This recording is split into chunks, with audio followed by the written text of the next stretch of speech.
Welcome to another episode of Purchase to Profits. I'm Seth Ferguson. Make sure you hit the subscribe button so you don't miss our daily interviews with successful real estate investors. And I've put together the top 7 key market drivers I look at when analyzing a real estate market. Go to sethferguson.org to get your free copy. Our guest today jumped into real estate at age 25, knowing absolutely nothing, and has now completed over 100 deals and controls around $25 million of real estate with little to no money down and no banks involved. Zach Beach is with Smart Real Estate Coach. Zach, welcome to Purchase to Profits. It's great to have you on the show. Yeah, thanks, Seth. I appreciate you having me on. I look forward to our conversation and bringing your audience some great value, hopefully some really cool nuggets to take away and some actionable items, especially. Yeah, for sure. I'm really looking forward to this. So let's dive right in. Tell us about your real estate goals right now. Yeah, right now, our real estate, just so I buy and sell with my family, our real estate goals are doing typically, say, like 2 to 4 deals locally because we have our own buying and selling entity. But then also we coach and lock arms with people around the country with Smart Real Estate Coach. So our goal is to get our associates to be doing about 10 deals a month around the country. So that's our goal right now. And then from there on, our 5-year plans to get 1,500 transactions with those associates by 2022. Nice. And so how far along are you guys right now towards that 1,500? We're still at the beginning stages, but we are growing rapidly as we are bringing on such high quality people and creating such an amazing community that I do have to tip my hat off to each and every one of those associates as they're working so hard and building their business. And we're just here to support them and help them in any way possible. That's great. We'll have to have you back on when you blow through that 1,500 goal, like next year. And that would be amazing. Yeah. I'm always curious. So like with your own, with the family portfolio, do you set targets where you want to be, annually or 5 years down the road? Like what's the big goal with that portfolio? Sure. So right now we control anywhere between like 50 and 60 properties, and those are all primarily done through lease options, owner financing, or buying the property, taking title subject to the existing loan. So our goal really is at this stage of the game, because we're helping out so many people around the country, is to maintain that 50 to 60 properties. As you can imagine, if we decided to continue to blow through the roof and continue to do as many deals as we originally were a couple of years ago, that we would need an entire team just to manage that. So what it allows us to do is stay in the trenches and do deals to make sure that we're always on the cusp, but also make a really nice nest egg for our family. But it is just to do and cash out and maintain roughly, I'd say, 1 to 2 properties a month each and every year. Yeah. And you got into the family business at age 25. So what were you thinking when you hopped in? Did you have any plans? So you say, okay, well, I want to hit X target for, monthly income. Like, what were you thinking when you jumped in?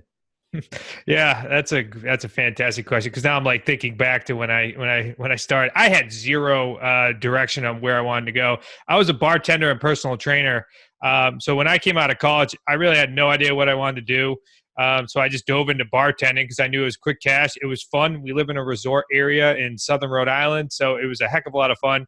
But by the time I was getting to 25, I realized, like, all right, I'm burning the candle on both ends. I'm getting tired. I'm getting exhausted. I can't do this forever. So I really I talked to my father-in-law and brother-in-law who were building the real estate business at that time. And I said, hey, I don't know if I'm going to be good at this. I don't know if I'm going to like this. I would just love to give it a try and let's see where it goes. And, fast forward just over 3.5 years later, we're building up not only the portfolio here, but, teaching people around the country. Yeah, no, that's awesome. And like, I want to highlight the fact that you had no experience whatsoever when you got into this. Oh yeah, absolutely zero. I thought of real estate as doing physical labor because, well, I've known my father-in-law and mother-in-law since I was like 12 years old. Yeah. I met their daughter in 8th grade Latin class. So she was a Puella Bella, I guess. Yeah, exactly.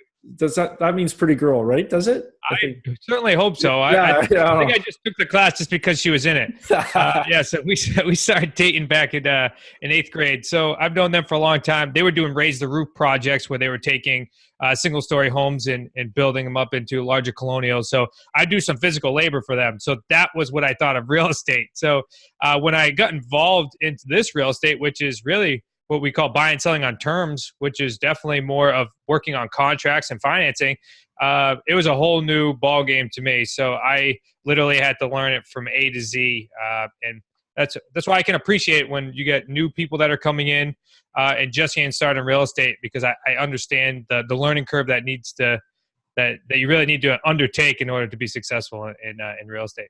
Yeah. So let's talk more about you jumping into it without any experience. Because one thing I found speaking with people is, somebody will come to me and say, "Hey, Seth, I want to get into real estate investing," but then I see them again a year or two later, and they still haven't made the jump because they're still, there's something holding them back.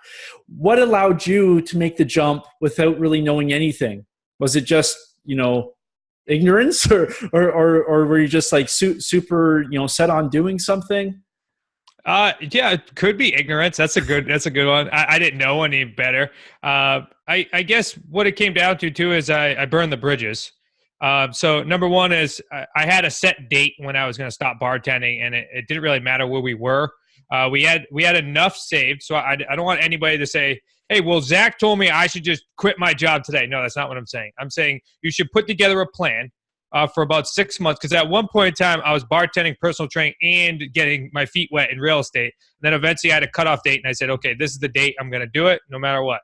So we had enough where we had a bridge, me and my wife. So we did that. I had that set up, but also I had the right support. Right, my father-in-law is my business partner, but also he's my mentor, and I love working with him, and also my brother-in-law as well, as he had 8 years as being a realtor before I joined them as well. So I had the right support, I had the right mentor, and then I also had the right mindset where it was, okay, well, I'm doing this until I'm successful at it, and that's really it. It's not. It's not like I'm going to quit after 30 days or 90 days. I'm just going to try this and see if it works. That if you go in with that mindset, you're absolutely screwed from the beginning. So you got to say, this is like a 3-year plan. I'm putting the blinders on. I'm getting after it. But without the support, without the right mentors, and without the right systems, I definitely wouldn't have been. I wouldn't have been successful. Yeah. And that must have been a pretty interesting conversation with your wife saying, "Hey, listen, I want to quit my two income sources and hop into real estate." How did that go? Oh, it was actually fantastic, Oh, because really? she was actually working with us and running all of our properties at that time as well. Oh, sweet. The Okay. way we scripted it out is she was definitely more tired of the industry because she was a bartender as well. So she quit bartending and transitioned into the family real estate company first, as managing and controlling the properties, because that is something that she's awesome at. And then I eventually transitioned later on the acquisition side. So nowadays I buy all the properties that our company takes in. Yeah. And thinking back, so let's say like your first year in the business, if you could go back in time, do you wish you did anything differently? Like, were there any big mistakes that you said, "Oh, crap, like if I could do it over, I would do it this way"? Um, yeah, I'm sure there are, but my mindset always is, you're always failing forward. Yeah. Especially when you're taking on a completely new venture. You can't really, you got to expect that you're going to fall on your face a bunch of times. So, I mean, my initial first deal that I took on and worked from the beginning to end was a negative $30,000 from the beginning. I took on a property. I didn't do my due diligence right. I don't know if where you guys are located around the country, but up here in New England, we have like 1,800 or 1,600 year old homes. Like, so it's 1,600s and above. So there's a lot of lead paint still around in our area. And I didn't do my due diligence right. We took on a property, bought the property, took title, and eventually we found out, once we placed a buyer in the home, that there was lead paint. So we had to do a $30,000 job right from the beginning. There is good news at the end of that light, as we held on to the property long enough that we're getting a nice profit at the end. But that was my first deal. Negative 30 started off the bat, brand new. I felt as though I had to prove myself. So I guess if I could do it all over again, I would just say, Zach, please just be more patient. on these deals and don't feel as though you have to try to prove yourself at that time. Yeah. But I think the key is like, even though it was not the best deal, it was still a first deal and it got you started. Exactly. That's why I always look at it. If you see the poster behind me, mindset is everything. It's you have to approach life with that intention. Is I gotta fail at some point in time in order to get my learning lesson in order to move forward. Which I could name 100 of them for you. Yeah. So have you developed any routines or rituals that have helped keep you focused and be successful? Oh, absolutely. My father-in-law actually has our podcast, the Smart Real Estate Coach podcast, and we've interviewed well over 100 people now, and I've studied tons of successful people, and I realize there's a common thread here, and I always try to emulate people that I respect and where I want to be in the future. So morning routine is huge. So I wake up in the morning, and typically I'm going to work out for a period of time, anywhere from like a half an hour to 45 minutes. Then I'll do some short meditation. And then so that will get me started. And then I get up and then I get into the office in the morning and I have an hour set aside for studying and planning out my day. So I'll take a look. So I'll study something that very intently too. It's one subject for a period of time. And then I'll take a look at what my calendar is and I'll plan out my day and I'll say, and I've actually eliminated a bunch of things on my calendar. So there'll be a bunch of appointments. And I'll be like, well, this appointment right here is not going to get me closer to the goal I want. So I'll just cancel that appointment. So it's really important that you really hone in on your time and your efforts each and every day. So the planning and studying period is definitely taking me to the next level. Yeah. I love the fact that you look at it and you bail on those appointments that aren't going to move you forward. Because I think so many people almost feel obligated to do it, even though it's not where they want to go. Yeah, I think it's important because also your priority yesterday or your priority 3 weeks ago or a month ago where you put it on the schedule may not be your priority today. So it's really important that you take a look at what's actually going to move the needle forward today and make sure that you're spending that time in those areas. Because if you're not, then it's really a waste of a day. And we only have so many of them. Yeah. And I appreciate you thinking that this podcast is worth your time today too. Oh, of course, Seth. Yeah. I heard tons of great things, so I wanted to make sure that I could get on here. And I personally love the coaching aspect, and if I can deliver one small nugget to somebody out there in your audience, it was 100% worth the half an hour that we're spending here. Oh, for sure. So let's talk about a Keystone deal. So a deal that made a big impact on you and your business. Is there one that comes to mind? Yeah, so other than the one that was absolutely terrible that we first started with, so many learning lessons, but I would say my first really good deal that we took on, we bought it from a family, and again, we bought this one on owner financing. So owner financing meaning the property was free and clear. We're going to be on the assumption property was free and clear when I mentioned owner financing. We took it as principal-only payments. And what we did for 48 months. And what we did was I spoke with the seller. The seller actually lived in a couple states away. It was a vacation home. They actually had a family event, and they didn't want to go back there. Beautiful home on overlooking a nice lake. So what we did is we took on the property. We bought it for roughly $420,000 for 48-month term. We structured $1,000 a month principal-only payments. And which is way below rent value plus the taxes, and then and for a 48-month term. And what we did then is we always do our exit strategy is we sell the property through our rent to own, and we place a tenant buyer on the property. They put down roughly $20,000. We were getting roughly a $1,500 spread every single month, and then the cash out date we were on the back end because we're getting that principal pay down. It was going to be, or looked at projection-wise, because it hasn't closed yet, it's going to be roughly a six-figure deal, which is absolutely fantastic. Most of our owner financing deals will reach the six figures just purely upon the principal-only payments because we're not paying interest on that loan. And the other beautiful thing is there is a single unit above a garage, so we're able to capture another $700 per month cash flow. So really great deal. But most importantly, we're able to help out a family in need that didn't want to go back to their property. So we're able to really solve a problem there. And then we're able to help out some fantastic buyers that wouldn't be able to get financing unless they had our rent-to-own program. So it's pretty amazing when you put together these deals, how many lives you can really affect and create a really win-win-win outcome. Yeah, and the beautiful thing about your system is that you're controlling the asset, and you're able to work that arbitrage between your principal only payment and the rent to own, because rent to own you're typically getting a premium on the monthly rent. Oh yeah, absolutely. So all of our tenant buyers is what we call them. So they typically are somebody who is self-employed, just needs time to get seasoning, or they had a legitimate hiccup in their credit. And they always put down a non-refundable deposit.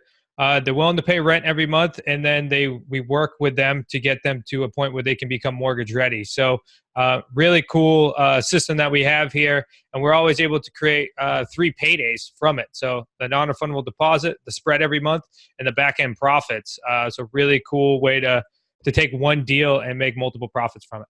Yeah, and one of the questions whenever we're talking about seller financing is, well, how do I find a seller that actually wants to finance my property? Because it's not really your typical avenue when you're selling a property. So, what sort of things do you look for in a seller that would say, hey, listen, this might be a good opportunity? Yeah, so I'm always looking for somebody that's already financially secure. Like this seller he owned another house. He had a really good job. He didn't need the money. That's always the number one question I would ask is, hey, do you need the money from this property in order to do X, Y, and Z? And if they say no, then what I can do is I can help them get more profit from the house as long as they have the ability to wait for the equity. And most of these sellers are more than okay with taking zero money down. So zero deposit, principal only payments, and then have a balloon date in the future. So somebody that's financially secure, somebody that understands or is more than willing to think outside the box and get creative. And then typically somebody that has multiple properties. I would say a lot of them happen to be like a second home, vacation home, something along those lines. I guess that could be rule of thumb, but there's many different things. As long as you're solving a problem from someone, and you're able to help them get from where they are today to where they want to be tomorrow and be that bridge, then there's a deal. If you can't bridge that gap, then there's no deal. Yeah. And how would you guys, so what's working with you in terms of building that deal funnel? Because you can't just be working on one lead prospect at one time. So what are some good activities that you guys are doing to have that deal flow? Yeah, so we're always leveraging ourselves by using virtual assistants. Right now we have 2 virtual assistants. We started out with one, but we have one virtual assistant that 100% focuses on calling for sale by owners. We have another one that calls on expired listings. Those are our 2 main lead sources. So we have that funneling all to one CRM, and then we'll do the follow-up calls. And then really a lot of that is just very script based. So we're doing a lot of communicating over the phone, because we're definitely in the teaching part of real estate, because nobody wakes up, or I would say most people don't wake up in the morning and say, hey, I want to sell my property on a lease option. I want to sell my property on owner financing. They don't say that. So most people don't even understand that that's a viable option. So it's really walking a seller or a buyer through the process and educating them so that way they understand there are multiple options out there. So we do a lot of that through communication via on the phone, text messages, or emails. And we have a very particular follow-up system to bring them from point A to point B by using additional mediums such as videos for education purposes as well. And then it's really just managing your leads and figuring out who's ready to pop now and who's going to be a good potential lead in the future. Yeah. And when you're approaching the conversation, like you mentioned, it's all about education. One thing I found when speaking, whether it's with investors or with vendors, is like, if you take the approach that, yeah, here, let me show you this opportunity. Because like you said, nobody wakes up saying, hey, I'll sell my place on a lease option. And what I found is if you go too hard at them, they don't know. So the natural reaction is to get your back up. So So how have you found, like, do you have, is it just script based or do you just try through tone? Like how do you bring it up so everybody feels comfortable? Yeah, there's definitely scripts are huge by using some key things like takeaways. Like as soon as you start to feel like somebody is pulling away from you or saying no for the aspect of they feel like they're being forced, then it's pulling away. Like, hey, I understand this isn't the best fit for everyone, but what we found is people in XY position like yourself can benefit from it. So would you want to continue to chat about it? So that's definitely huge. Also, just really being in that relaxed state of mind of, you're not going to be able to fit every single person into a square, a square peg into a round hole. I think that's what they say. Yeah. So you're not always going to be able to do it. So it's really important on asking questions to find out if you can help this person and know that you can't help everyone. So it's by being really open, honest, and having a really open and honest conversation, which is definitely something that takes time. Then you can tell if it's not a good fit for them. Also, like you said, if somebody's saying no, it usually means they don't have enough information. So I love starting my conversations from no, and that's something that we teach a lot of our students. It's a common question for us is, if we're able to agree upon a price, would you be open to selling your property on a lease purchase or some other terms? And they say no. I always would respond back with, totally get it. 99% of the people we buy from want a traditional sale. Do you mind telling me why you don't think it's a good fit? So it's just being able to re-engage and navigate the conversation. And yeah, that's a majority of script base, but also allowing each step for a seller to go do some additional research on his own. So make a phone call, send them to an email. After that email, send them to your website, let them navigate, and then set up a follow-up call. So allow them to move at their own pace. And you can certainly do that by scripts, but also through videos. No, and that's some really good information right there. So that's awesome. So how has your life changed since you got into real estate? Yeah, my life is completely different now. Say 3 years ago, I was bartending, staying up really late, grinding, trying to, just keep my head above water. Now I think real estate has taught me a lot in the aspect of just building a business in general and educating myself. I tell you before, I never used to read. I didn't start reading until after I graduated from college, which is a crazy thing. But it's taught me a lot because I didn't know anything when I started, or I didn't know very much. So I really had to continuously educate myself in multiple different areas. So it's taught me a lot about education and about reflection and journaling. So it's those little things you don't even realize, but when you're building the business and you're in the entrepreneurial world, you have to start pulling things from different areas. So my life has definitely changed greatly there. It's also made me very goal-orientated as well. And then the beautiful thing is now that I have a really good idea of what I'm doing, I'm able to help people do the same thing. So the whole coaching world in general has taught me even next level from the real estate. Real estate's great. I love the coaching aspect. Yeah. And I have to ask, in your office, have you guys installed a bar so you can mix drinks for everybody? We can't, because then we'd all be drinking all the time. That's true. Yeah. We'll say I'm done bartending. I hung up. I think I did one guest appearance since I left. Still can make plenty of drinks if you so choose to. I'm a bartender. I would just have fun. My wife was a mixologist. She knew actually how to make drinks. I'm really good at pouring vodka sodas. That's awesome. And okay, so let's look 10 years into the future. Where will you and your business be? Yeah, I would say that in 10 years, we'll be incorporating other aspects of real estate. We very much focus and pride ourselves in our community as being transaction engineers. So as we are constantly educating ourselves in other niches and other pieces of real estate, I don't want our students or our community always to be stuck in one hole. So it doesn't have to just be terms, but adding in notes and other things based upon where the market goes. Because who knows? If the market dives, then all of a sudden it becomes a really good idea to have a bunch of cash, because then you can buy properties at a good price, a really good price, and maybe you go into the buy and hold long term and wait for the next market to come around. So it's really just constantly educating ourselves and really incorporating other niches involved. And also for our smart real estate coach community, I would say we'll at least be in every single state and done twice as many transactions as I said at the beginning. So that means that we would have affected thousands upon thousands of people's lives, and that people would be building really good, very good real estate businesses and empowering. So it's just that's what I envision. Yeah, that's great.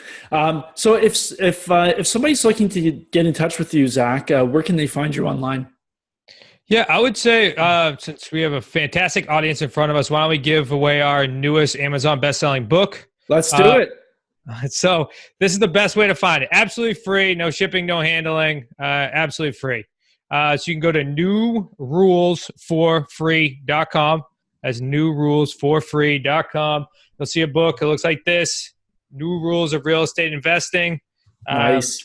24 leading experts reveal their real estate secrets. You'll see there's tons of content in there, tons of fantastic mentors, and our community of people are involved in that book. Great place to find out a lot about what we do, who we are. So newrulesforfree.com. And after you take a look at that, go take a look at our free webinar as well. You can go smartrealestatecoach.com/webinar. Well, you'll get an hour of my father-in-law, Chris, explain to you exactly what we do. So there's tons and tons of free content out there that we give to the audience. You can find us on YouTube, Facebook, tons of great videos out there. That's awesome. And congrats on the book. Like writing a book is not an easy thing to do.